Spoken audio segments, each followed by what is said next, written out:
Hello students, welcome to my channel. आज के इस वीडियो में बहुत बहुत स्वागत है आप लोगों का। आज हम डिस्कस करने वाले हैं मल्टी डायमेंशन पोटेंशियल वेल के ऊपर। जैसा कि आपने मेरी पिछली वीडियोस देखी होगी, उसके अंदर मैंने डिस्कस किया था वन डायमेंशन पोटेंशियल वेल के वन डायमेंशन पोटेंशियल वेल क्या होता है, वो कैसे वर्क करता है, उसमें बाउंड्री कंडीशंस कैसे होती है, प्लस वहां पर वेव फंक्शंस कैसे होते हैं। एक एक चीज मैंने डिस्कस की थी, लाइक क्वांटम टनलिंग क्या होती है, सब कुछ मैंने डिस्कस किया था। तो अगर आप पहली बार मेरी इस वीडियो को देख रहे हैं तो मैं आपको कहूंगा कि प्लीज जाकर मेरी उन वीडियोस को भी जरूर देखें, ताकि आपको समझ में आए कि हम क्या कर रहे हैं, हमने काम कैसे किया, हमने फंक्शंस कैसे बनाए। ताकि जब वो आपको समझ में आ जाएंगे ना, तो ये चीज आपको समझना बहुत इजी हो जाएगी, क्योंकि मैं यहाँ पर डायरेक्ट इक्वेशन से स्टार्ट करूंगा और बताऊंगा कि कैसे हमारा multi dimension potential well work कर रहा है और इससे हम चाहते क्या है, वो हम चीज डिस्कस करेंगे। तो चलिए अब डिस्कस करते हैं हमारा मल्टी डायमेंशन पोटेंशियल वेल। तो देखो, जैसा कि आप लोग मेरी हेडिंग देख सकते हैं, मल्टी डायमेंशन पोटेंशियल वेल। मैंने कुछ टर्म्स लिख रखी है यहाँ पर, डीजेनरेसी ऑफ एनर्जी लेवल और डिस्टिंक्ट।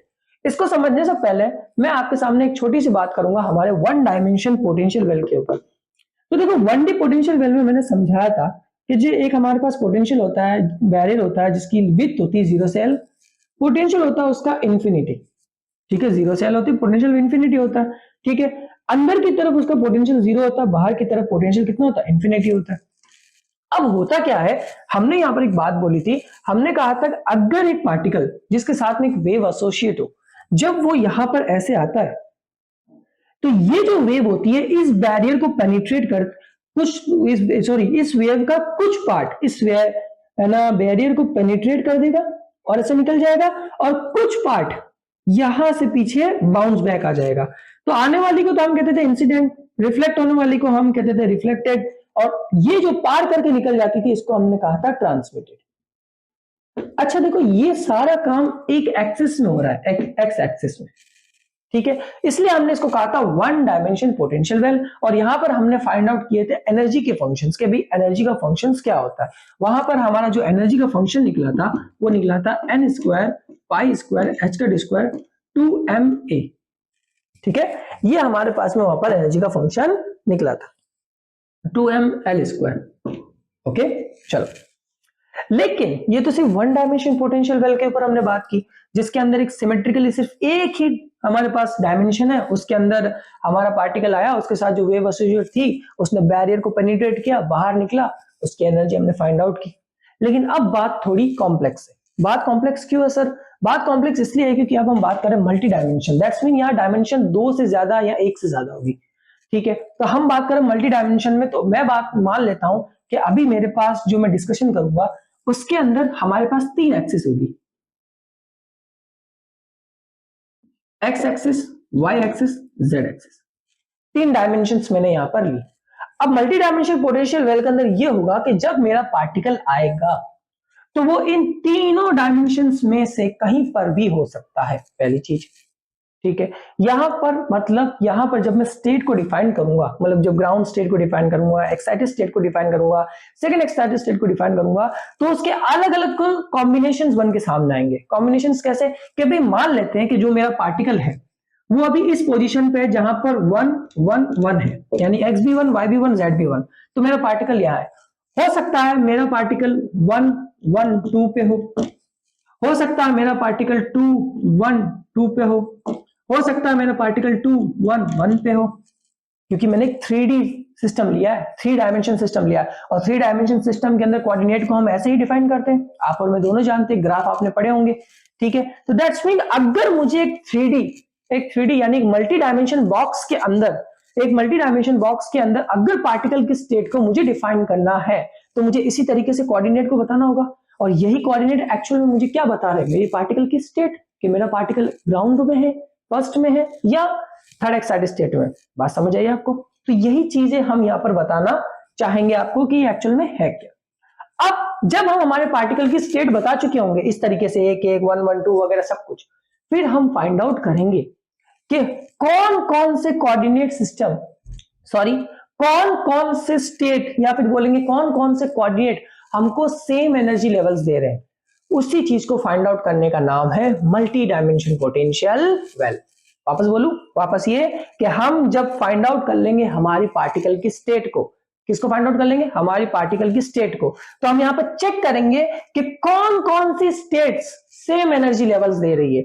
जब हमें पता चल जाएगा कि भाई ये स्टेट सेम एनर्जी लेवल दे रही है, उसी को हम कहते हैं डीजेनरेसी ऑफ एनर्जी लेवल्स। यहीं पर हमें सिर्फ इतना ही काम करना, क्योंकि सीएसआईआर नेट और गेट में maximum type of questions energy levels के पूछे जाते हैं, डीजेनरेसी ऑफ एनर्जी लेवल्स से पूछे जाते हैं कि आप बताओ किस स्टेट पे एक पार्टिकल की एनर्जी का लेवल कितना है, साथ ही साथ उसका डीजेनरेसी कितना है, ये सब कुछ हमें बताना पड़ता है। और यहीं पर सीएसआईआर नेट के क्वेश्चंस आते हैं, गेट के क्वेश्चंस आते हैं इसी से related, degeneracy of energy levels.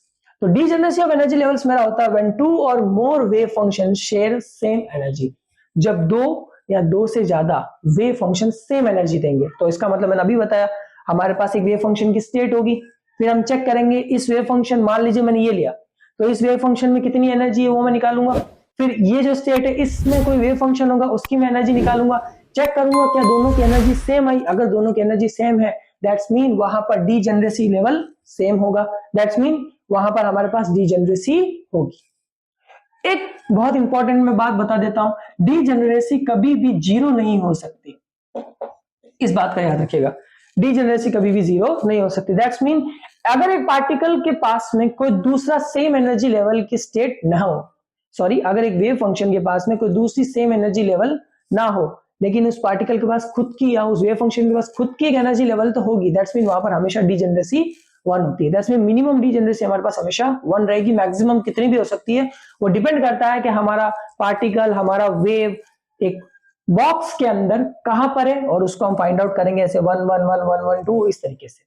समझ आया आपको? तो चलिए फिर उसके बाद एक वर्ड मैंने यहां लिखा है डिस्टिंक्ट। ये डिस्टिंक्ट वर्ड थोड़ा इंपॉर्टेंट है, क्योंकि अगर आप कोई बुक पढ़ते हो तो बुक्स के अंदर ये बहुत लिखा होता है, फिर बच्चा कहता है डिस्टिंक्ट का मतलब क्या होता है। ठीक है, डिस्टिंक्ट का मतलब होता है वो वेव फंक्शंस जो मैथमेटिकली और फिजिकली तो डिफरेंट होते हैं, बिल्कुल हो सकते हैं, जाहिर सी बात। ये देखिए ये मेरा 1 1 2 1 1 1 है, ये 1 1 2 है, ये मैथमेटिकली डिफरेंट है, लेकिन हो सकता है ये सेम एनर्जी लेवल दे रहे हो। वो अभी जब हम मैं क्वेश्चंस कराऊंगा वहां आपको अच्छे से समझ में आएगा कि सेम एनर्जी लेवल्स वो कैसे दे रहे हैं। ठीक है, तो यही को इसी वर्ड को कहते हैं डिस्टिंक्ट। तो आपको समझाने के लिए मैंने दो चीजें यहाँ पर लिखी थी, degeneracy of energy level and distinct. तो आई होप सो आपको समझ आया होगा कि एक्चुअल में अब हम यहाँ पर करने क्या वाले हैं। मैंने पूरा ओवरव्यू क्लियर कर दिया है मल्टी डायमेंशन पोटेंशियल लेवल का। मैं फिर से एक लाइन दोहरा देता हूं अगर किसी को नहीं समझ में आया। हम यहाँ पर ये करेंगे, हम अपने पार्टिकल की स्टेट का पता लगाएंगे और चेक करेंगे उस स्टेट में क्या एनर्जी लेवल सेम है, और अगर उन स्टेट के एनर्जी लेवल सेम हुए तो हम उनको कहेंगे degeneracy of energy levels. That's mean वहां पर हमें पता चलेगा कि पार्टिकल की कितनी एनर्जी लेवल्स है जो कि सेम है और कौन कौन सी स्टेट में। तो आई होप सो आपको समझ आया होगा। चलिए अब अपना मेन टॉपिक शुरू करते हैं, मल्टी डायमेंशन पोटेंशियल वेल। ये सिर्फ इंफॉर्मेशन थी, अब हम अपना मेन डेरिवेशन स्टार्ट करेंगे, क्योंकि विदाउट डेरिवेशन की फिजिक्स पॉसिबल ही नहीं है। तो चलिए शुरू करते हैं।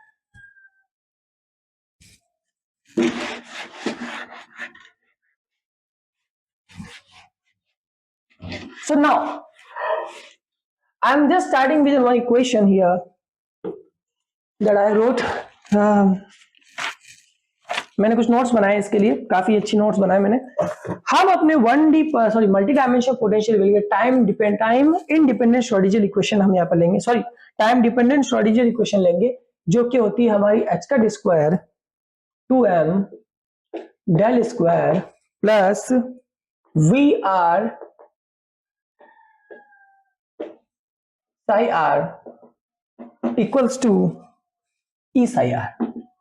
ठीक है, ये मैंने नोट्स बनाए हुए हैं, मैं उसी का अकॉर्डिंग आपको पढ़ाऊंगा। जो मैंने नोट्स बनाए हैं, जो मैंने डेरिवेशंस बनाई हैं, मैं उसी के अकॉर्डिंग आपको समझाऊंगा। ओके, चलो अब हमारे पास ये इक्वेशन आ गई। अब देखो बात समझने की, यहाँ पर बात बहुत अच्छी तरीके से समझने की। बात क्या समझने की सर? बात ये समझने की है कि देखो ये है डबल डेरिवेटिव, सिंपल सी बात है, और ये हमारा पोटेंशियल। अगर आप लोगों को याद हो, जब हम सिंपली पिछली वीडियोस के अंदर अगर वन डायमेंशन पोटेंशियल वेल के अंदर डिस्कस करते थे तो हम इसको जीरो कर देते थे, या फिर अगर हम किसी एक डायरेक्शन के लिए कहते थे तो उसको मानते भी थे कि भाई ये इतना होगा। हाँ, लेकिन वहां पर तो 1D प्रॉब्लम थी, यानी कि एक ही डायरेक्शन में बात हो रही थी, लेकिन यहाँ तो 3 हो गई। अच्छा, जो एक इंपॉर्टेंट चीज जो मैंने अभी डिस्कस नहीं की है वो मैं कर देता हूं। हम यहाँ पर सारी बातें करेंगे कार्टेशियन कोऑर्डिनेट फॉर्म में, कार्टेशियन कोऑर्डिनेट फॉर्म के अंदर डिस्कस करेंगे इस बात को। ध्यान रखिएगा, श्रोडिंगर इक्वेशन हमारी कार्टेशियन फॉर्म में भी होती है और स्फेरिकल फॉर्म में भी होती है। ये वीडियो जैसे ही हमारी कवर हो जाएगी और हमारे पास अगर उसके बाद नेक्स्ट वीडियो के लिए टाइम बचेगा और मुझे लगेगा अगर टॉपिक इंपॉर्टेंट है तो मैं स्फेरिकली भी आपके सामने डिस्कस कर दूंगा कि स्फेरिकल फॉर्म के अंदर का मतलब ये सिस्टम कैसे बनता है, कैसे वर्क करता है, मल्टी डायमेंशनल पोटेंशियल वेल कैसे वर्क करता है स्फेरिकल कोऑर्डिनेट सिस्टम में, मैं वो भी डिस्कस कर दूंगा, ठीक है। लेकिन फिलहाल मैं कार्टेशियन कोऑर्डिनेट सिस्टम लूंगा जो कि हमारे लिए थोड़ा इजी पड़ेगा और हमारी क्वेश्चंस जल्दी बन जाएगी। तो आप सर जब मैं कार्टेशियन कोऑर्डिनेट सिस्टम यहां पर क्या कर रहा हूं, ले रहा हूं, तो जब मैं यहां पर कार्टेशियन कोऑर्डिनेट सिस्टम ले रहा हूं तो मैं मेरा यहां पर पोटेंशियल लूंगा Vx plus Vy plus Vz, जिसको सिंपली आप लिख सकते हैं Vxyz में, ठीक है। चलो, तो अब मैं यहां पर साई आर, इसकी जगह भी मैं कुछ लूंगा, इसकी जगह मैं ले लेता हूं साई एक्स, साई वाई और साई जेड। अब सर ये क्यों ले रहे हो, साई एक्स, साई आर, साई क्यों ले रहे हो? क्योंकि मैंने अभी आपको बोला हमारा वेव फंक्शन, हम मल्टी डायमेंशन की बात कर रहे हैं और मल्टी डायमेंशन के अंदर हमें तीनों सिस्टम के अंदर देख तीनों डायरेक्शन में बातें करनी पड़ेगी और तीनों डायरेक्शन में बातें करनी पड़ेगी। दैट्स मीन यहाँ पर एक मजे की बात और हमारे पास 3 इक्वेशंस आएगी, मतलब इसके 3 सॉल्यूशंस आएंगे हमारे पास में, वो भी मैं अभी आगे आके डिस्कस करूंगा, ठीक है। तो चलिए, तो ये आप समझ में आ गया, यहाँ हमने पोटेंशियल Vx, Vy, Vz लिया, उसको ऐसे भी लिख सकते हैं, फिर हमने psi r, psi x, psi Y, psi z लिया। अब इसको ओपन करते हैं, तो देखो इसको थोड़ा ढंग से ओपन करूंगा, मेरे बोर्ड पे थोड़ी जगह कम है तो इसलिए इसको ढंग से देखिएगा।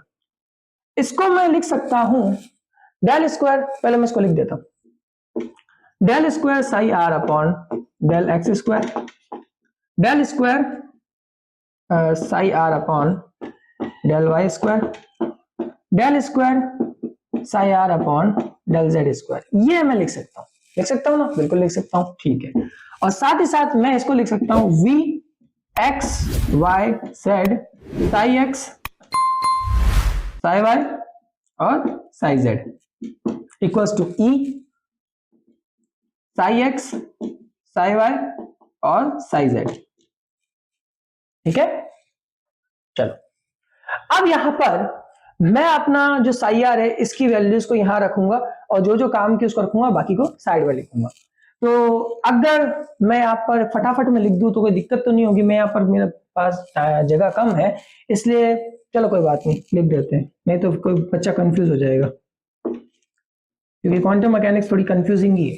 तो देखो साई आर की जगह वैल्यू रख देते हैं, तो साई वाई और साई जेड तो हमारे कांस्टेंट है तो ये दोनों बाहर आ जाएंगे, तो psi Y psi Z del square psi x upon del x square plus psi x psi Z del square psi Y upon psi Y square और del X del psi Y del square psi Z upon del Z square equal sorry plus V X Y Z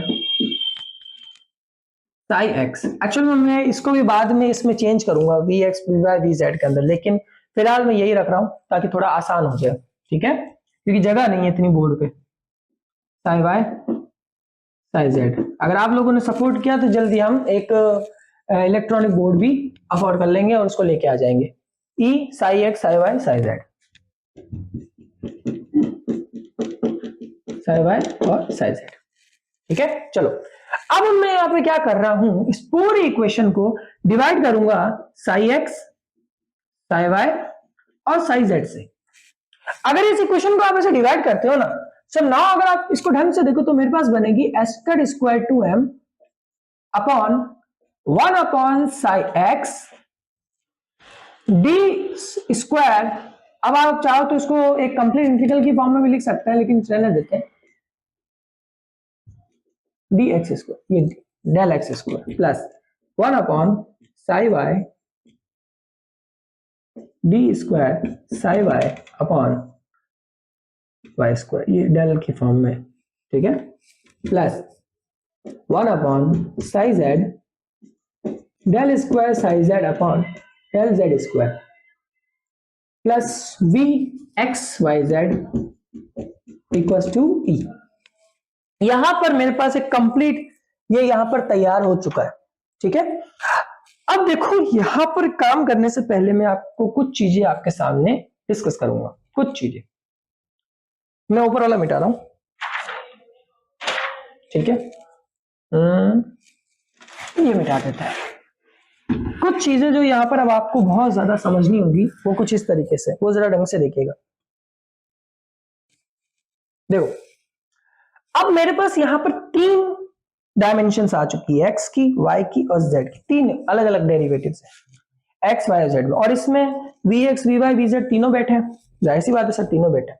तो अगर मैं simply यहां पर अभी सिर्फ लू x direction के लिए, किसके लिए ले रहा हूं, एक्स डायरेक्शन के लिए, तो अगर मैं एक्स डायरेक्शन के लिए लूंगा तो बनेगा एच का square upon 2m plus 1 upon psi x, sorry 1 upon psi x multiply में रहेगा, और ये मेरा यहां पर होगा del square psi x upon del x square plus V, यहां पर मैं एक्स वाला ले रहा हूं और इक्वल टू कितना हो जाएगा ई, ये भी मेरा एक्स में, ध्यान रखिएगा मैं सिर्फ अभी एक्स डायरेक्शन की बात कर रहा हूं।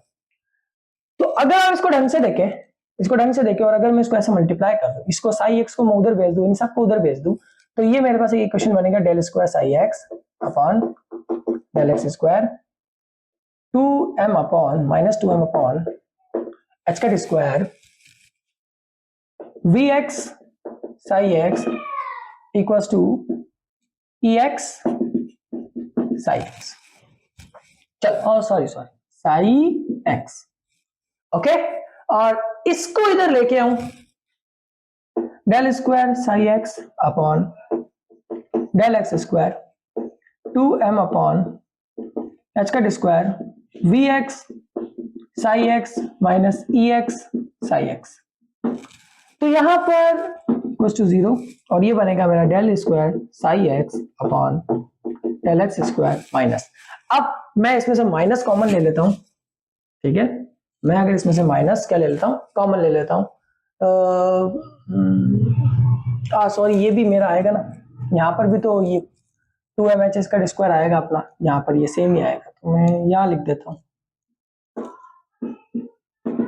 और ये भी अपना माइनस का हो जाएगा, तो ये इधर आएगा तो ये प्लस का हो गया। ये थोड़ी बहुत चीजें ध्यान रखिएगा, ये क्या करती है वेरिएशन कर देती है, और हम ही का क्या होता है बाद में कंफ्यूज हो जाते हैं इसमें, ओके।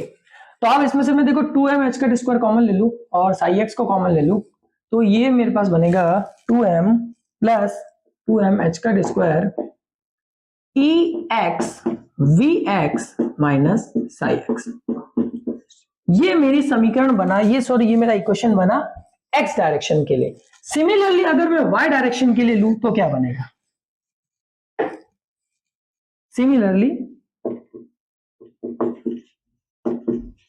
फॉर वाई डायरेक्शन, तो सिमिलरली फॉर वाई डायरेक्शन देखो del square x upon sorry y square 2mh का square E y minus V y psi Y, और यहीं पर अगर मैं z के लिए बनाऊं फॉर z,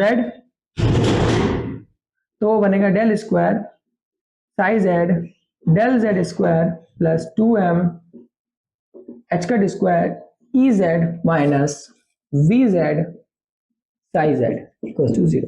ये मेरे पास यहाँ पर 3 इक्वेशंस आई है, 3 इक्वेशन, मैंने बोला था ना यहाँ पर 3 इक्वेशंस आएगी, दैट्स मीन यहाँ पर हमारे पास में 3 सॉल्यूशंस भी आएंगे।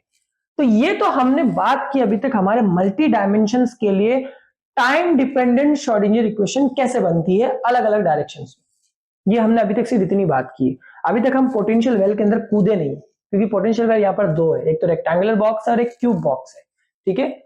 तो यहाँ पर एक्चुअल में अभी हमने जो बात की है वो सीधी सीधी हमने बात की है हमारी डायरेक्शंस के ऊपर, कि डायरेक्शंस क्या क्या यहाँ पर है और वो कैसे कैसे वर्क कर रही है, ठीक है। और हमारा जो टाइम डिपेंडेंट श्रोडिंगर इक्वेशन है वो यहाँ पर कैसे वर्क किया और उसने हमारे यहाँ पर कैसे इक्वेशन जनरेट की, वो हमने डिस्कस अभी तक कर ली है। तो ये हमने अभी तक सिर्फ डिस्कशन क्या किया, हमारा इक्वेशंस के कौन सी इक्वेशन कैसे कैसे होती है। तो याद रखिएगा, जैसे अगर हमारा Vx, Vy, Vz अगर हम इसको सेपरेट कर रहे हैं ना, तो इसका जो टोटल एनर्जी का फंक्शन होगा वो होगा Ex प्लस Ey और Ez का, ठीक है, ये चीज याद रखिएगा। तो अभी तक हमने डिस्कस किया है कि मल्टी डायमेंशन पोटेंशियल वेल में श्रोडिंगर इक्वेशन कैसे वर्क कर रही थी, वो हमने अभी तक डिस्कस कर लिया कि किस डायरेक्शन में हमें, अगर किसी भी डायरेक्शन में एक्स वाई जेड डायरेक्शन के अंदर, क्योंकि मैंने क्या बोला हम कार्टेशियन कोऑर्डिनेट में बात कर रहे हैं, तो कार्टेशियन कोऑर्डिनेट में बात करें तो दैट्स व्हाई हमें कार्टेशियन कोऑर्डिनेट के अंदर इक्वेशंस भी तो चाहिए कि भाई x में क्या होगा, y में क्या होगा, z में क्या होगा। जिस तरीके से हम स्पेरिकल में r थीटा फाई में बात करते हैं, तो मैं कार्टेशियन में बात कर रहा हूं तो सबसे पहले मुझे कार्टेशियन की इक्वेशंस भी चाहिए। तो ये मेरी सारी कार्टेशियंस की इक्वेशंस आ गई x में, y में और z में। अब मैं आराम से इन इक्वेशंस की मदद से फाइंड आउट कर सकता हूं मेरे पार्टिकल की स्टेट। और एक मजे की बात बताता हूं, मैं अभी जब आपके सामने अगला टॉपिक हमारा रेक्टेंगुलर बॉक्स डिस्कस करूंगा, उसके अंदर मैं कोशिश ये करूंगा कि इन इक्वेशंस की हमें जरूरत ना पड़े, सिंपली हम फॉर्म कर ले। और उसके लिए आपको मेरी पुरानी वीडियोस देखनी पड़ेगी, क्योंकि मैं डायरेक्ट वहां पर कंडीशंस अप्लाई करके स्टार्ट कर दूंगा। तो प्लीज मेरी पुरानी वीडियो जरूर देख लीजिए, इससे रिलेटेड आपको समझ आएगा मैंने क्या किया, बाउंड्री कंडीशंस कैसे काम कर रही है, क्योंकि अब इतना टाइम नहीं है कि मैं आपको वापस डिटेल में सब चीजें लेके चलूं। तो आपको समझ में आ गया आई होप सो कि हम यहाँ पर टाइम डिपेंडेंट श्रोडिंगर इक्वेशंस को कैसे डिफाइन किया है कार्टेशियन कोऑर्डिनेट फॉर्म के अंदर। अब हम चलते हैं हमारे रेक्टेंगुलर बॉक्स में, ठीक है। चलो, हो सकता है किसी ने मेरी पुरानी वीडियोस भी देखी हो और वापस आया हो तो उसको समझ में नहीं आ रहा होगा कि हम क्या कर रहे हैं। तो मैं फिर से कहूंगा, हम यहाँ पर पार्टिकल की स्टेट निकालेंगे और स्टेट में एनर्जी लेवल्स चेक करेंगे कि कितने डीजेनरेट एनर्जी लेवल्स हमारे पास में मौजूद है, यानी कितने सेम एनर्जी लेवल्स हमारे पास में मौजूद है। चलो, अब हम अपना मेन जो स्टार्ट करने वाले हैं वो है हमारा 3 dimensional rectangular box. Rectangular box यानी कि एक क्यूबॉइड की बात हो रही है कुछ इस तरीके से,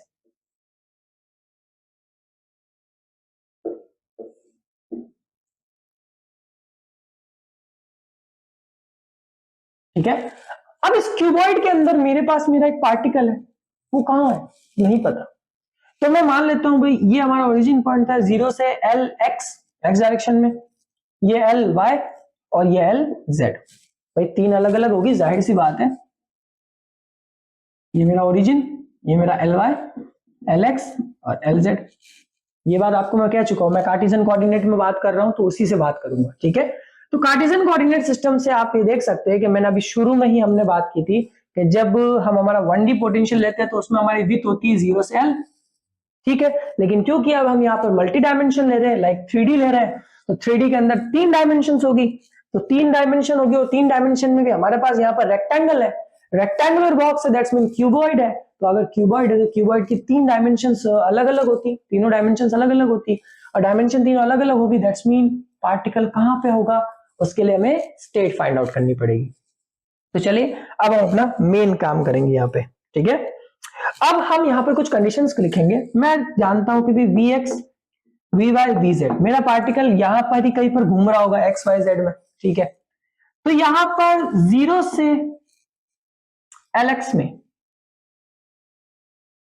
0 से एलएक्स, 0 से एल वाई और 0 से एल जेड, यहां पर कहीं पर भी मेरा पार्टिकल होगा तो उसका पोटेंशियल कितना होगा, 0 होगा, क्योंकि आपको पता होगा कि बैरियर के अंदर पोटेंशियल 0 होता है। बैरियर, बॉक्स या दीवार, जो भी कुछ बोल लो, उसके अंदर पोटेंशियल 0 होता है, यानी कि इस बॉक्स के अंदर पोटेंशियल कितना है, 0 है। तो फिर ये मेरा पार्टिकल कहीं पर भी घूम सकता है। और अगर वो यहां पर नहीं है, इससे बाहर है, तो बाहर है तो दैट्स मीन वहां पर हमारा पोटेंशियल इनफाइनाइट होता है। ये बात मैंने 1D पोटेंशियल वेल के अंदर पूरी कंप्लीटली समझाई है, ठीक है। चलो, अब हम यहां पर अगर आप चाहो तो उसको सेपरेट भी कर सकते हो और नहीं तो इसको सेपरेट करने की कोई जरूरत नहीं है। चलो ठीक है। तो अब यहां पर हम सिंपली किसी एक डायरेक्शन के अंदर ले लेते हैं, किसी एक डायरेक्शन से हम सॉल्यूशन फाइंड आउट कर लेंगे और फिर बाकी डायरेक्शन में सिमिलरली इक्वेशंस बना देंगे। कैसे कर रहे हैं वो देखिए। मैं यहां पर सिमिलरली बात कर लेता हूं अभी सिर्फ एक्स डायरेक्शन के लिए। तो अगर मैं एक्स डायरेक्शन के लिए बात करता हूं तो देखो एक्स डायरेक्शन में क्या होगा, एक्स डायरेक्शन यानी कि वीएक्स, और वीएक्स में मतलब पोटेंशियल मेरा होगा 0 से एलएक्स के बीच में 0 और इनफाइनाइट होगा इसकी बाहर में, बाहर इनफाइनाइट होगा, और 0 से एल के बीच में कितना होगा, 0 होगा।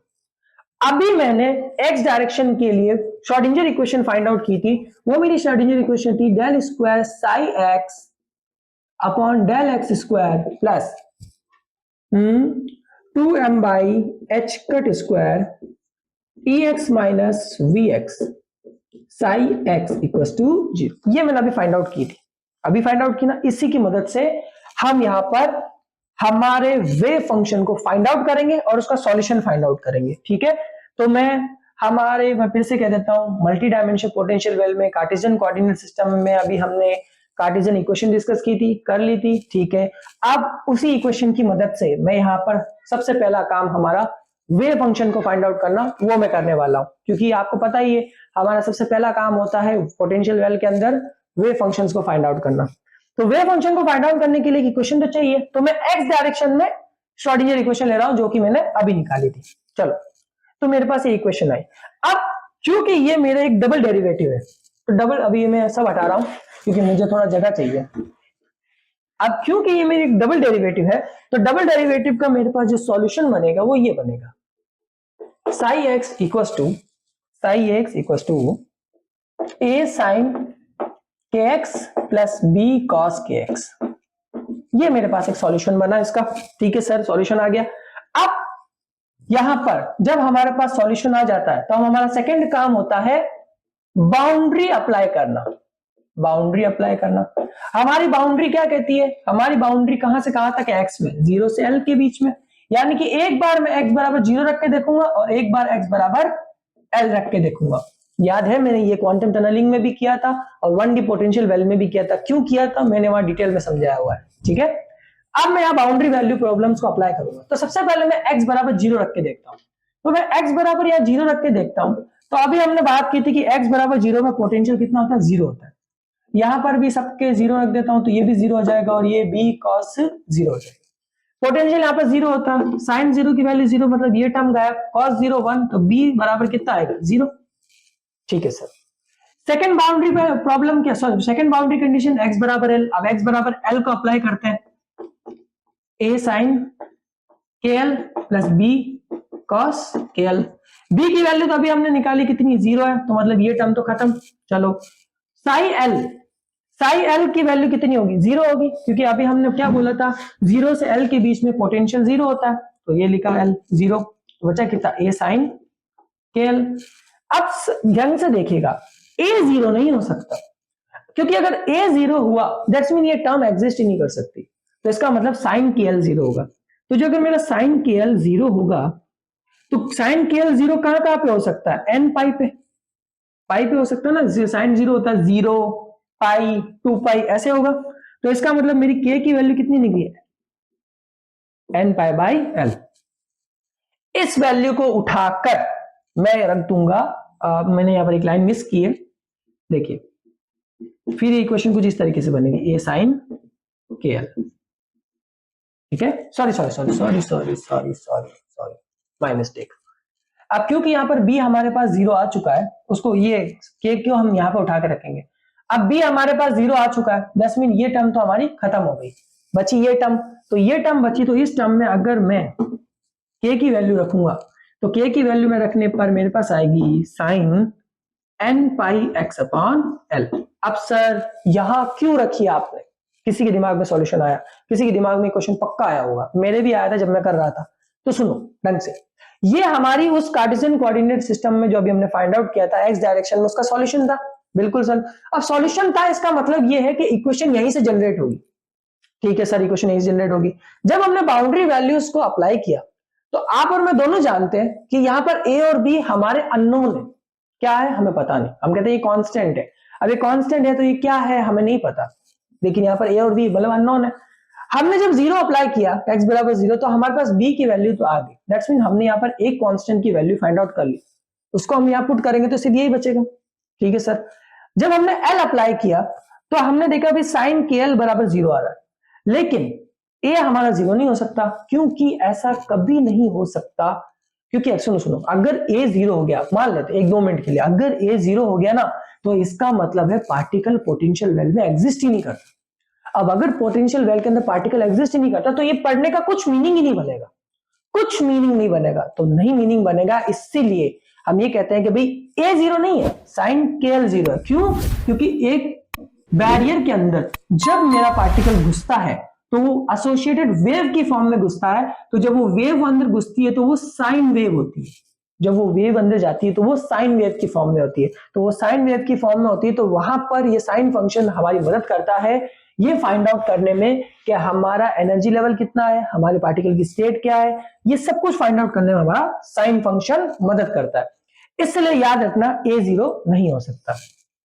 ठीक है, तो हमारे पास देखो वेव फंक्शन तो आ गया। अब यहां पर अगर आप प्रोबेबिलिटी डेंसिटी का अप्लाई करें, मेरी वन डायमेंशन वेल के अंदर मैंने बताया है, तो मैं डायरेक्ट लिख रहा हूं कि A की वैल्यू होती है √2/L। अब क्योंकि हमने x लिया तो यहां पर भी x आएगा। ठीक है, तो साई x इक्वल्स टू हमारे पास में आएगा, यहां पर भी LX आएगा, √2/LX sign n πx LX। ये मेरा x के लिए आ गया। अब x के लिए तो आ गया, सिमिलरली मेरा y के लिए भी आ जाएगा। y के लिए कितना होगा, √2/Ly sign n πy Ly। z के लिए भी आ जाएगा, psi z 2/Lz sine n πz upon Lz। X Y z तीनों के लिए आ गया, लेकिन लेकिन लेकिन ये तो अलग अलग डायरेक्शन में आए हैं, ये तीनों वेव फंक्शन मेरी अलग अलग डायरेक्शन में आए, लेकिन मुझे तो सिर्फ एक ही वेव फंक्शन चाहिए, तीनों का मैं क्या करूंगा, क्योंकि मैं तीन तो सॉल्यूशन बहुत हार्ड हो जाएगा भाई, तीन समझना ही नहीं पड़ा है, मतलब एक से हमारी हालत टाइट हो जाती है, तो तीन आ जाएगा तो क्या होगा, इसलिए तीनों को नहीं करेंगे, हम इसको एक टोटल वेव फंक्शन में कन्वर्ट करेंगे, जो कि हमने अभी पढ़ा है। हमने ये कहा था कि हमारा जो साई आर होता है वो होता है साई एक्स, साई वाई और साई जेड। तो इन तीनों को उठा के यहां रखोगे तो ऑब्वियस सी बात है ये मल्टीप्लाई होंगे सब जो, ठीक है, तो ये मल्टीप्लाई होंगे तो अंदर आ जाएगा भाई हमारा √8 LX LY LZ। ठीक है सर, साइन यहां पर मेरा बनेगा साइन NX, यहां पर फिर NX लिखना, ठीक है, कंफ्यूजन नहीं होगी, πx LX। ये इसके लिए ये हटा देता हूं ताकि कंफ्यूजन ना हो।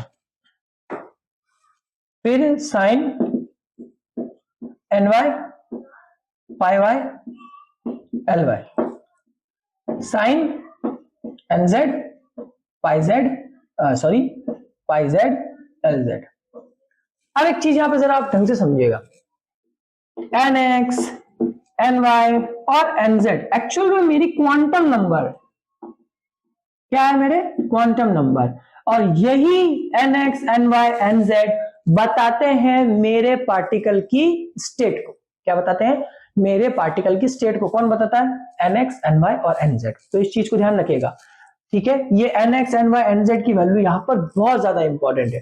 ठीक है, अब यहां पर अगर इसका सीधा सीधा एनर्जी फंक्शन फाइंड आउट करूंगा तो इसका एनर्जी फंक्शन आएगा n²x n²y n²z n²x n²y n²z। ठीक है, सीधा सीधा यही आएगा। ठीक है, सॉरी इसको अलग अलग लिखना पड़ेगा।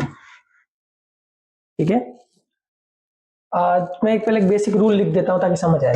अगर आपको याद हो जब हमने वन डायमेंशन पोटेंशियल वेल निकाला था तो इसमें हमने हमारा जो ये था, हमारा जो क्या नाम है एनर्जी फंक्शन निकाला था वो कुछ ये था। ठीक है, लेकिन वहां पर तो हमारे पास में सिर्फ एक ही स्टेट थी n, और उसी की वैल्यू को हम चेंज करके अलग अलग एनर्जी फंक्शन निकालते थे, लेकिन यहाँ पर NX NY NZ है, दैट्स मीन यहाँ पर तीन स्टेट होगी, तो इसीलिए इनको तीन अलग अलग स्टेट्स में डिराइव करेंगे, n²x π² h² 2m l²x n²y π² h² 2m l²y n²z π² h² 2m l²z। ये हमारा एनर्जी फंक्शन होगा किसके लिए, हमारे रेक्टेंगुलर बॉक्स के लिए। ठीक है, हमारे रेक्टेंगुलर बॉक्स के लिए ये हमारा एनर्जी फंक्शन होगा। समझ आया आपको, हमारे रेक्टेंगुलर बॉक्स के लिए ये हमारा एनर्जी फंक्शन होगा। इसमें हमारे पास अलग अलग वैल्यू दे रखी होगी, n की n1 की, n2 की, n3 की अलग अलग वैल्यू दे रखी होगी, सॉरी nx, ny, nz की वैल्यू दे रखी होगी, l और इसकी l x, lx, y, lx, z की वैल्यू भी हमें दे रखी होगी। अब इसमें जब क्वेश्चंस आते हैं ना, वो कैसे सॉल्व होते हैं मैं बता देता हूँ। होता यह है कि जब आपके सामने एक बॉक्स दिया होता है ना, तो उसमें आपको ग्राउंड स्टेट के बारे में बोला होता है, एक्साइटेड स्टेट के बारे में बोला होता है, मतलब अलग अलग स्टेट में के बारे में आपको बोलेगा, ठीक है। और आपके पास विड्थ दे रखी होगी कि भाई ये x में इतना है, y में इतना है, z में इतना है। वैसे होता तो क्या नाम है 0 से lx, ly और lz है, लेकिन क्वेश्चन में वो आपको ऐसा बोल देगा कि भाई lx के अंदर जो वेल की लंबाई है वो 2l है, या lz में वेल की लंबाई वो कितनी है 3l है। तो हमें कुछ नहीं करना, x के अंदर 2l थी तो यहाँ l स्क्वायर की जगह 2l का होल स्क्वायर हो जाएगा, यहाँ z की जगह कितना आ जाएगा 3l का होल स्क्वायर हो जाएगा। बस उसी तरीके से हम फाइंड आउट करेंगे, और हम यहाँ पर एनर्जी भी फाइंड आउट कर लेंगे इसकी मदद से, और वेव फंक्शन की मदद से हम उसका क्या नाम है सॉल्यूशन भी फाइंड आउट कर लेंगे। लेकिन मैं आपको एक मजे की बात यहाँ पर बताता हूँ, इसका आपको यूज लेने की जरूरत ही नहीं पड़ेगी। क्यों नहीं पड़ेगी? क्योंकि हमारा सारा काम इसी से हो जाएगा। क्योंकि जब भी हमारे सामने कोई क्वेश्चन आएगा ना, आपको डायरेक्ट बस ये फॉर्मूला लगाना है एनर्जी का। इसमें आपको स्टेट पता होनी चाहिए, और स्टेट अभी मैं आगे बताऊंगा कि स्टेट हमें कैसे पता चलेगी। nx, ny, nz अगर क्वेश्चन में दे रखे हो तो अच्छी बात है, नहीं दे रखे हो तो कैसे फाइंड आउट करेंगे वो मैं अभी आपको बताऊंगा। और ये विथ वाला तो मैंने अभी आपको बता ही दिया कि विथ के अंदर कुछ भी हो सकता है। जैसे मान लो आपको दे दिया 0 से 2l, तो यहाँ पर 2l का स्क्वायर रख देना। z में दे दिया 0 से 3l, तो z के अंदर 3l का स्क्वायर रख देना। और यहाँ पर अगर y में 0 से l ही दिया तो यहाँ पर l स्क्वायर रख देना, बात ही खत्म। फिर अगर n की वैल्यू हमारे पास आएगी, मान लेते हैं 1 1 1 आई, तो इन सबको जोड़ेंगे और हमारे पास एक टोटल एनर्जी का फंक्शन आ जाएगा। याद रखिएगा इसको टोटल एनर्जी का फंक्शन भी बोलते हैं, ठीक है। चलो अब हम बात करेंगे एक और पोटेंशियल वेल के बारे में। रेक्टेंगुलर हो गया, एक बार मैं क्यूबिक के बारे में भी बात करना चाहता हूं। तो देखो क्यूबिक के बारे में बात करूं, उसके लिए मैं आपके सामने एक सिंपल सी बात यहाँ पे रख दूंगा, आपको देखने की जरूरत ही नहीं पड़ेगी, इसी से सारा काम हो जाएगा। मैं इसको वापस लिख रहा हूं, N square X pi square H का square upon 2m L square X, N square Y pi square H का square 2m L square Y, N square Z pi square H का square 2m L square Z. देखो cubic के अंदर क्या होगा, ये तो हमारा रेक्टेंगुलर था। अगर आपसे कोई कहे क्यूबिक के अंदर पोटेंशियल निकालो, क्यूबिक पोटेंशियल वेल है, आपसे कोई कहे कि आपके पास में क्यूबिक पोटेंशियल वेल है, तो कुछ मत करना, बड़ी आसान सी चीज है। क्यूब का मतलब ही होता है कि उसकी सारी डायमेंशंस एक जैसी होती है, यानी कि Lx, Ly, Lz बराबर कितना आ जाएगा, सिंपली L। भाई क्यूबॉइड में तो तीनों डायरेक्शंस अलग अलग होती है, लेकिन डायमेंशंस अलग अलग होती है, लेकिन क्यूब में तो सारी एक जैसी होती है ना। तो आपको कुछ नहीं करना। अब इसका वेव फंक्शन मैं यहाँ पे फाइंड आउट करूंगा, देखिए। तो इसका वेव फंक्शन हो जाएगा ये सही यार। अच्छा पहले मैं इसकी लिमिट लिख देता हूं, फिर इसकी लिमिट कुछ इस तरीके से हो जाएगी, 0 x में भी L, तो हम इसको डायरेक्ट ऐसे भी लिख सकते हैं, x y z इन सब में कितना आएगा, L आएगा। समझ गए? यहां पे x y z में L, 0 से L, कुछ ऐसा लिख, x y z 0 से L, याद रखिएगा। और कहीं पर भी क्या होगा, अदरवाइज क्या होगा, इंफिनिटी। समझ आया आपको? ठीक है। तो क्यूब के अंदर कुछ नहीं है, मैं फालतू में डेरिवेशन नहीं करूंगा, टाइम वेस्ट होगा। आपको सिंपली क्या करना है, Lx, Ly, Lz की जगह सीधा L रख दोगे, तो यहां पर तो कितना हो जाएगा, ये मेरा वेव फंक्शन यहां बनेगा √8 अपॉन L क्यूब, जाहिर सी बात है। फिर ये मेरा वेव फंक्शन बनेगा साइन nx पाई x L साइन ny पाई y L साइन nz पाई z L।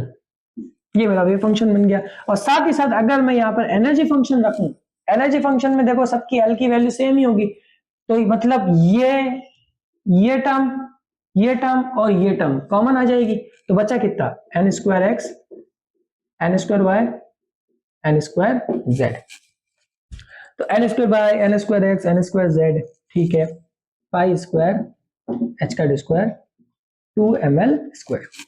अच्छा मैं एक चीज बात बताता हूँ, अगर आपको सीधे सीधे कभी भी ये हमारा निकल गया, ये क्यूबिक पोटेंशियल वेल भी हमारा इतना ही है, ठीक है, उसमें सिंपली बस यही करना है, रेक्टेंगल बॉक्स में अलग अलग थी, क्यूबिक में ही है। अब मैं आपको एक सिंपली बात बताता हूँ, जब कभी भी आपके सामने कोई क्वेश्चन है ना डीजेनरेसी के लिए, तो आप सिंपली सिर्फ इन्हीं टर्म्स को याद रखिए, इस टर्म को, इन टर्म को याद रखना है, क्योंकि यही टर्म हमारी मदद करती है सेम एनर्जी लेवल्स को निकालने में। ये पीछे वाली तो सिर्फ एक बोलते हैं कि कैलकुलेशन में के लिए चीज है, बाकी मेन ये है हमारा।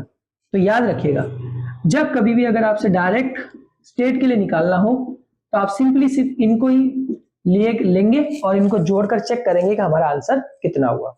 देखिए मैं अभी आपको बताता हूं, इससे आपको पता चलेगा। अब मैं यहां पर आपको स्टेट के बारे में बताऊंगा कि स्टेट कैसे फाइंड आउट करते हैं, स्टेट कैसे फाइंड आउट करेंगे। अब मेन हमारा यहीं पे स्टार्ट होने वाला है, ठीक है। तो मैं मान लेता हूं मेरे यहां पर nx ny और nz, यहां पर मेरा लिख लेता हूं मैं स्टेट, और यहां पर मैं लिख लेता हूं एनर्जी लेवल, या फिर जिसको हम बोलेंगे डीजेनरेसी। अच्छा देखो, एक मेरा स्टेट हमेशा तो ग्राउंड तो होता ही है, तो ग्राउंड के अंदर आप और मैं दोनों जानते हैं कि जब हम पोटेंशियल वेल डिस्कस करते हैं तो n बराबर 1 से स्टार्ट करते हैं, तो ग्राउंड के अंदर n1 y1 और z भी 1 होगा। हमारा इस फंक्शन को याद रखेंगे आप, n square x, n square y और n स्क्वायर जेड। अब 1 1 1 को मैं यहां पर रखूं, ठीक है, तो मेरी यहां स्टेट ग्राउंड है 1 1 1 पे, ठीक है। सॉरी 2 मिनट में इसको थोड़ा ढंग से लिख देता हूं, टेबल की फॉर्म में लिख देते हैं ताकि अच्छे से याद रहेगा। एक थोड़ा टेबल की फॉर्म में लिख देते हैं, या फिर टेबल की फॉर्म में नहीं, इसको ऐसे ही लिख देते हैं, फायदे में रहेंगे, सॉरी इसको ऐसे ही लिख देते हैं। तो स्टेट एक्चुअल में मेरी ग्राउंड है, और यहां पर n 1 1 और 1।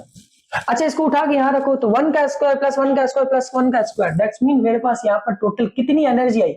ये एनर्जी मैं यहां लिख रहा हूं, ये सॉरी दोनों अलग अलग है, सॉरी सॉरी सॉरी सॉरी मुझसे मिस्टेक हुई, एनर्जी अलग है और डीजेनरेसी दोनों अलग है, ये मुझसे थोड़ी सी मिस्टेक हो गई, इसके लिए सॉरी, मैंने दोनों को एक ही लिख दिया, तो मैं इसलिए तो कंफ्यूज हो रहा था। अब देखो यहां पर टोटल एनर्जी कितनी आएगी, 3 आएगी। चलो अब मुझे आप एक बताओ, दिमाग लगा के छोटा सा भेजा हम यूज करते हैं हमारा, क्या nx ny nz की कोई और ऐसी वैल्यू है जिस पर हमारी एनर्जी 3 आ जाए, यहां पर रखने पर 3 आ सकती है, आ सकती है क्या, नहीं आ सकती, कभी नहीं आ सकती। दैट्स मीन इसकी डीजेनरेसी कितनी होगी, 1 होगी। सर कैसे, आप कैसे 1 लिख सकते हो, तो देखो हमारा जो टोटल एनर्जी 3 यहां पर आई है ना, वो कब आई है, जब हमने nx1 ny1 और nz1 रखा है, तो यहां पर हमारा टोटल एनर्जी कितना है, 3 है। अब मैं चेक करना चाहता हूं क्या मेरे nx ny nz की किसी और वैल्यू पर भी एनर्जी 3 आती है, तो ऐसा तो पॉसिबल ही नहीं है सर, पॉसिबल ही नहीं है। क्यों, क्योंकि यहां पर ऐसा हो ही नहीं सकता, आप कोई भी वैल्यू रखोगे उसकी वैल्यू 3 से ज्यादा ही आएगी। nx ny nz की कोई भी वैल्यू अब आप रखते हो ना, तो उसकी वैल्यू 3 से ज्यादा ही आएगी, गारंटी देता हूं मैं। तो इसका मतलब यहां पर इसकी डीजेनरेसी कितनी है, 1। चलो अब आप वैल्यू रखते हैं 1 1 2 की, ये एक्चुअल में हमारा है फर्स्ट एक्साइटेड स्टेट, जहां हमारा nx1 है, ny1 है और nz कितना है, 2। इसको उठा के अगर मैं यहां पर रखूं तो इसकी मेरी टोटल एनर्जी कितनी आएगी, 1 का स्क्वायर प्लस 1 का स्क्वायर 2, 2 का स्क्वायर 4, तो मेरे पास कितना है, 6। क्या मेरी कोई एक और ऐसी स्टेट है जिस पर मुझे एनर्जी लेवल कितने मिल जाए, 6 मिल जाए, बिल्कुल है। कौन कौन सी है, वो है 1 2 और 1, उसको रखूंगा तो भी मुझे कितनी मिलेगी, 6 मिलेगी, ठीक है सर।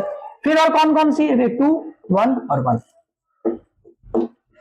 मतलब टोटल 3 ऐसी स्टेट है जहां पर मुझे एनर्जी लेवल कितनी मिल रही है, 6 मिल रही है। इसका मतलब यहां पर डीजेनरेसी कितनी हुई, 3 हुई। समझ आया, समझ आ गया। मैंने शुरू में जो बोला था वही मैं वापस कह रहा हूं, मैंने शुरू में बात बोली थी, अब हम उसको प्रूफ कर रहे हैं। समझ आ गया आपको। फर्स्ट एक्सटेटिक स्टेट में हमने बोला कि 1 1 2 होना चाहिए, nx की वैल्यू 1, ny की वैल्यू 1 और nz की वैल्यू 2 होनी चाहिए, ये हमने बोली है अभी, ठीक है। उसको हमने यहां रखा टोटल एनर्जी के अंदर, तो हमारे पास आंसर आया एनर्जी 6। अब मैंने ये चेक करना चाहा कि भाई ऐसी कौन कौन सी स्टेट है 1 1 2 के अलावा जो कि मुझे 6 दे दे टोटल एनर्जी। तो मैंने जब चेक किया तो एक आया 1 2 1, एक आया 2 1 1। आ सकता है, वो हमारी फर्स्ट एक्साइटेड स्टेट में। तो मैंने देखा कि भाई इन तीनों के अलावा तो कोई और स्टेट ही नहीं है जो मुझे ये बता रही हो कि 6 एनर्जी लेवल है।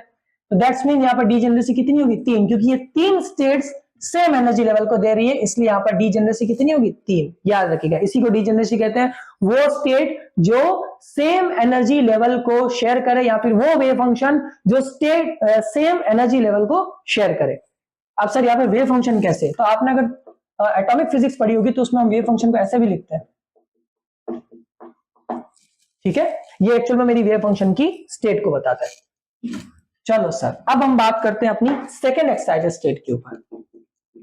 सेकेंड एक्साइटेड स्टेट, ठीक है। सेकेंड एक्साइटेड स्टेट मेरी कब हो सकती है? जब यहां तो मेरा पार्टिकल 1, 1 और 3 पे हो।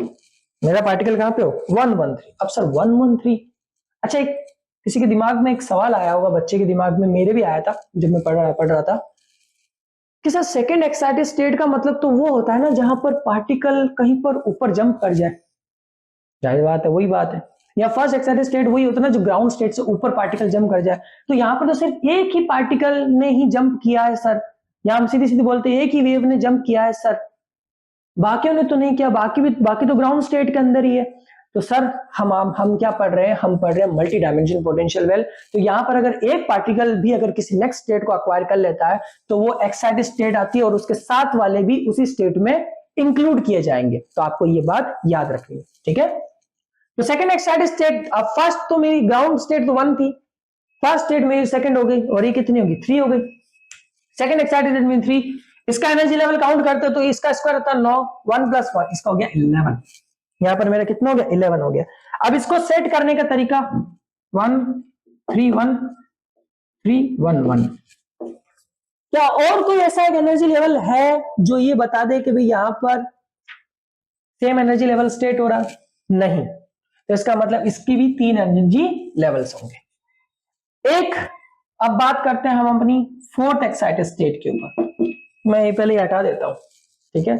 अब मैं इतना समझा चुका हूं तो आई होप सो अब अपने को कोई दिक्कत नहीं होगी। मैं ग्राउंड को रख रहा हूं ताकि ग्राउंड से कंफ्यूजिंग नहीं, ठीक है। हाँ, fourth excited state, fourth state, तो फोर्थ स्टेट मेरी एक्चुअल में होगी 2 2 2 पे। फोर्थ एक्साइटेड स्टेट मेरी किस पे होगी? 2 2 और 2 पे होगी, ठीक है। तो फोर्थ एक्साइटेड स्टेट मेरी यहां पर होगी 2 2 2 पे। अब फोर्थ एक्साइटेड स्टेट 2 2 2 पे क्यों होगी वो जरा समझते हैं। देखो, जब हम बात करते हैं स्टेट के ऊपर तो हमने कहा भी एक स्टेट ऊपर जाएगा, फिर एक स्टेट और ऊपर जाएगा, फिर एक स्टेट और ऊपर जाएगा। दैट्स मीन यहाँ पर 3 स्टेट बनेगी। तो हमारा जो पार्टिकल हमने पिछली बार देखा था फर्स्ट एक्साइटेड स्टेट में, तो हमने कहा था 1 1 2 में। दैट्स मीन मेरा एक particle, sorry for the glitch in the video, कुछ कैमरे के अंदर मिस्टेक हो गई थी जिसको सॉल्व करने में पूरा दिन निकल गया, तो इसलिए हमने जहां से छोड़ा था हम वहीं से स्टार्ट कर रहे हैं। तो प्लीज कमेंट में कोई ये ना निकले कि सर आपने कपड़े कैसे चेंज कर लिए इतनी जल्दी, ठीक है। तो प्लीज ये देखिए कि हम कहां से स्टार्ट कर रहे हैं वापस। तो हम अपना बता रहे थे, हमने बताया था फर्स्ट एक्साइटेड स्टेट और उसकी एनर्जी लेवल 6 और डीजेनरेसी हमने 3 बताई थी। अब हम बात करते हैं हमारी सेकंड एक्साइटेड स्टेट के ऊपर। तो सेकंड एक्साइटेड स्टेट हमारी क्या कहती है? सेकंड एक्साइटेड स्टेट में अंदर हम ये कहते हैं कि हमारा जो पार्टिकल होगा वो होगा 1 2 और 2 में, ठीक है। और इसका जो एनर्जी लेवल होगा वो हमारे पास कितना हो जाएगा? 9 हो जाएगा, ठीक है। और इसके डीजेनरेसी कैसे कैसे हो सकती है? 2 1 2 और 2 2 1, यानी कि इसकी डीजेनरेसी भी कितनी हो सकती है? 3। डीजेनरेसी का मतलब मैं बता चुका हूं, सेम एनर्जी लेवल्स को हम क्या कहते हैं? डीजेनरेसी कहते हैं, ठीक है। अच्छा, मैं आपको एक चीज कहना चाहूंगा, मैं जो ये लिखवा रहा हूं इनको आप कहीं पर अच्छे से नोट कर लेना और इनको याद कर लेना, क्योंकि इससे आपको फायदा मिलेगा। और अगर ये आप याद कर लेते हैं इन स्टेट्स को तो मैं कहता हूं इससे आगे क्वेश्चंस नहीं आएंगे, जितनी मैं लिखवा रहा हूं उससे आगे क्वेश्चन नहीं आएंगे। सीएसआई नेट गेट में यहां तक ही पूछते हैं, लाइक हमारी फिफ्थ स्टेट तक ही पूछते हैं, फिफ्थ एक्साइटेड स्टेट तक ही हमें क्वेश्चन पूछ सकता है, जैसे जो कि मैं आगे करवाऊंगा। तो अब पहले मैं इसको हटाता हूं, हमारी ग्राउंड स्टेट को मैं ऐसे ही रहने देता हूं क्योंकि ये हमारा बेस है। अब मैं बात करता हूं मेरी थर्ड स्टेट की। तो जो मेरी थर्ड एक्साइटेड स्टेट होगी ना, तो थर्ड मेरा स्टेट होगा 1 1 और 3। थर्ड एक्साइटेड स्टेट मेरी होगी 1 1 3, और इसको मैं 1 1 3 को लिख सकता हूं 1 3 1 और 3 1 1। दैट्स मीन मेरी टोटल एनर्जी यहाँ पर कितनी होगी, 3 का स्क्वायर 9 और ये 11, और डीजेनरेसी यहाँ पर भी कितनी हो जाएगी, 3। फिर मैं बात करता हूँ मेरी फोर्थ एक्साइटेड स्टेट। तो मेरी फोर्थ एक्साइटेड स्टेट एक्चुअल में होती है 2 2 और 2, और फोर्थ एक्साइटेड स्टेट अगर मैं यहाँ पर कैलकुलेट करूं तो 2 का स्क्वायर 4 4 4 12। अब देखिए इस स्टेट जो मैंने बताया था 2 2 2 यानी nx की वैल्यू 2, ny की वैल्यू 2 और nz की वैल्यू भी यहाँ पर 2 है। दैट्स मीन और कोई ऐसी स्टेट है ही नहीं जो इस जैसा एनर्जी लेवल दे सके। इसका मतलब यहाँ पर डीजेनरेसी कितनी होगी, 1 होगी। ठीक है, ये मैं पहले बता चुका हूँ। अगर इसको याद करने का तरीका ऐसा है कि अगर nx ny nz की वैल्यू अगर सेम आती है दैट्स मीन हमारे पास डीजेनरेसी हमेशा 1 होती है। ठीक है, तो ये चीज याद रखें। अब हम हमारी लास्ट की बात करते हैं फिफ्थ एक्साइटेड स्टेट, और मेरी फिफ्थ एक्साइटेड स्टेट होती है 1 2 3। अब इस 1 2 3 को मैं कितनी तरीके से लिख सकता हूं वो देखते हैं। तो मैं यहाँ पर इसको लिख सकता हूँ 1 3 2, फिर मैं इसको लिख सकता हूँ 2 1 3, फिर मैं इसको लिख सकता हूँ 2 3 1, फिर इसको मैं लिख सकता हूँ 3 1 2, फिर इसको मैं लिख सकता हूँ 3 2 1। ऐसे मैं इसको करूंगा तो यहाँ पर मेरे पास टोटल कितनी एनर्जी, सॉरी यहाँ पर इसकी जो एनर्जी आएगी वो मेरे पास आएगी 9 4 और 1 यानी कि 14, और टोटल एनर्जी 6, टोटल डीजेनरेसी कितनी होगी, 6 होगी। ये फिफ्थ एक्साइटेड स्टेट तक हमारे पास क्वेश्चंस आते हैं और इसी को हम क्या करते हैं, सॉल्व करते हैं। तो यहां तक आप लिख लेना, सिर्फ आपको ऊपर के नंबर याद करना और फिर इनको अरेंज करना। ये बिल्कुल परमुटेशन एंड कॉम्बिनेशन की तरह है। ठीक है, क्योंकि हमारे क्वेश्चंस में ज्यादातर चीजें वो हमसे ऐसे पूछता है कि आप एनर्जी लेवल को कितनी तरीके से एडजस्ट कर सकते हैं, ये बताइए। ठीक है, तो यही था हमारा सबसे इंपॉर्टेंट टॉपिक जो मुझे बताना था डीजेनरेसी का, और ये अपना आज कवर हुआ। और अब हम इसके कुछ क्वेश्चंस करेंगे, फिर उसके बाद हमारा यहाँ पर मल्टी डायमेंशन पोटेंशियल वेल, जो हमारे पोटेंशियल वेल की सीरीज चल रही थी, उसका हम यहाँ पर एंड करेंगे। और नेक्स्ट वीडियो के अंदर हम हार्मोनिक ऑसिलेटर्स के ऊपर बात करेंगे, कितने तरीके के हार्मोनिक ऑसिलेटर होते हैं, 1 डायमेंशन, हाफ, डबल और 3D हार्मोनिक ऑसिलेटर, सारे तरीके के हार्मोनिक ऑसिलेटर्स के ऊपर डिस्कस करेंगे। लेकिन हार्मोनिक ऑसिलेटर तभी समझ में आएंगे जब आपके पास में सारे क्वेश्चंस किए हुए होंगे, मतलब ये आपने जो पोटेंशियल वेल है वो पूरी तरीके से समझ में आना चाहिए, तो हार्मोनिक ऑसिलेटर अच्छे से हो जाएंगे। नहीं तो हार्मोनिक ऑसिलेटर्स में आपको बहुत ज्यादा प्रॉब्लम आएगी। चलिए अब अपने क्वेश्चन स्टार्ट करते हैं। मेरे पास ये कुछ क्वेश्चंस लिखे हुए भी है, मेरे पास कुछ बुक्स भी है जिसके अंदर से मैं क्वेश्चंस लेकर आया हूं। तो मैं एक क्वेश्चन जो यहाँ पर है उसको मैं पढ़ देता हूँ, काफी अच्छा क्वेश्चन है। Find the number of energy state and the number of energy levels in the range of E less than 15 h square upon 8 ma square of a cubical box of side A। आसान है, बहुत आसान, बहुत आसान है। देखो एक चीज आपको याद रखनी हमेशा, हमारा एनर्जी का फॉर्मूला क्या होता है क्यूबिकल बॉक्स के लिए, n square x, n square y, n square z, h का स्क्वायर, ठीक है, पाई स्क्वायर अपॉन, ओके, हाँ यहां पर इसने पाई नहीं दिया, pi square upon 2 ma square, 15 h का square, pi square 8 ma square. अब मैंने आपको कल भी बोला था, जब भी, सॉरी कल नहीं, मतलब इसी वीडियो के अंदर अभी मैंने थोड़ी देर पहले बोला था कि मैंने कहा था कि जब भी एनर्जी स्टेट की बात आएगी ना तो आपको सिर्फ इसका ध्यान रखना है, सिर्फ इसका, यही है एक काम की चीज। ये तो पीछे फैक्टर्स है, इनका इतना लोड नहीं लेना है, मेन ये है एनर्जी फैक्टर्स, ये आपका सारा काम ये करते हैं। ये आपको बताते हैं एनर्जी की स्टेट, nx ny nz, ये आपको एनर्जी की स्टेट्स बताते हैं।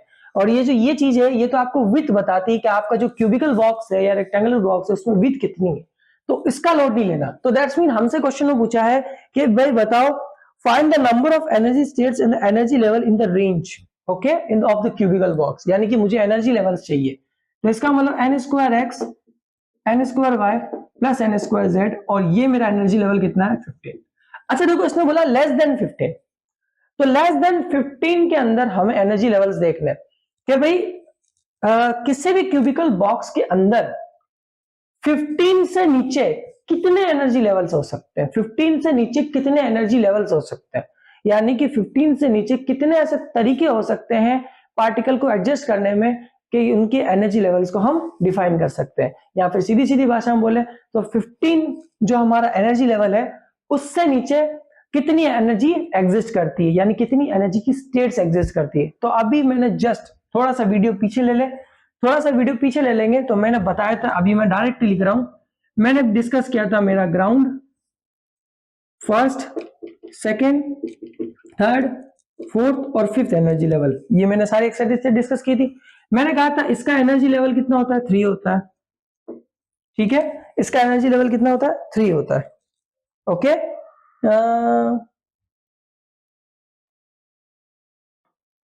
Okay, find the energy levels और फाइंड द स्टेट्स। स्टेट्स बोला है, दैट्स मीन यहाँ पर हम डीजेनरेसी की बात करेंगे, ठीक है। और एनर्जी लेवल्स कितने हो जाएंगे, ये 1 2 3 4 5 6, टोटल 6 एनर्जी लेवल्स होंगे। मैंने आपसे कहा था ना, यहां तक अगर आपको याद है फिफ्थ एक्साइटेड स्टेट तक, तो यहां तक सारे क्वेश्चन हो जाएंगे। क्यों? क्योंकि हमारी फिफ्थ एक्साइटेड स्टेट की एनर्जी कितनी है, 14 है। आपको याद होगा हमारी फिफ्थ एक्साइटेड स्टेट की जो एनर्जी थी, मैं लिख देता हूं कि हमारी एनर्जी कितनी कितनी थी, इसकी 3 थी भाई, इसकी हमारे शायद 9 थी, इसकी 11 थी, इसकी 12 और इसकी 14। तो देखो 15 से नीचे हमारे कितने एनर्जी लेवल्स है, 1 2 3 4 5 6, 6 एनर्जी। इनको मत लिखना, इनको कोई मत लिख देना, ध्यान रखना, ये तो टोटल एनर्जी है। हमसे बोला गया एनर्जी लेवल्स, तो एनर्जी लेवल्स तो ये है। अगर वो हमसे पूछता टोटल एनर्जी कितनी है, तो मैं कहता कि ये। उसने पूछा एनर्जी लेवल्स, तो एनर्जी लेवल्स 6 है, तो मतलब मेरे यहाँ पर एनर्जी लेवल्स जो है वो है 6, ठीक है भाई, सॉरी, एनर्जी लेवल्स मेरे पास 6 है, ठीक है सर। अब हमसे पूछा है स्टेट्स कितनी है, तो स्टेट्स का मतलब यहाँ पर है डीजेनरेसी स्टेट्स, ठीक है। तो डीजेनरेसी स्टेट इसकी 1 है, इसकी 3 है, इसकी 3 है, इसकी 1 है, इसकी 6 है, टोटल काउंट कर लो कितनी होगी, 6 है, 6 12, oh sorry I think I have a mistake, no no, वापस कर ले। ग्राउंड की 1 होती है, फर्स्ट की 3, सेकंड की 3, थर्ड की भी 3, फोर्थ की 1 और फिफ्थ की 6 होती है, ठीक है। 9 15 और 17, टोटल 17 स्टेट्स है। टोटल कितनी स्टेट है, 17 स्टेट्स है, ठीक है। मतलब 15 एनर्जी लेवल से नीचे टोटल हमारे पास 17 स्टेट्स एग्जिस्ट करती है, समझ गए। तो ये बहुत आसान क्वेश्चन था सॉल्व करने के लिए, और इसी तरीके के क्वेश्चन सीएसआई नेट और गेट में आते हैं, जो हमसे पूछते हैं कि भाई एनर्जी लेवल्स बता दो, ये बता दो, वो बता दो, ठीक है। इससे ज्यादा इसके अंदर पूछने लायक कोई क्वेश्चन ही नहीं बनता पोटेंशियल वेल के अंदर। यहाँ तो एनर्जी लेवल्स या एनर्जी स्टेट्स, बस इतना ही। चलो एक अगला क्वेश्चन हम देखते हैं, हमारा काफी अच्छा क्वेश्चन है, जरा उसको सॉल्व करेंगे हम, ठीक है। हमारा अगला क्वेश्चन कहता है,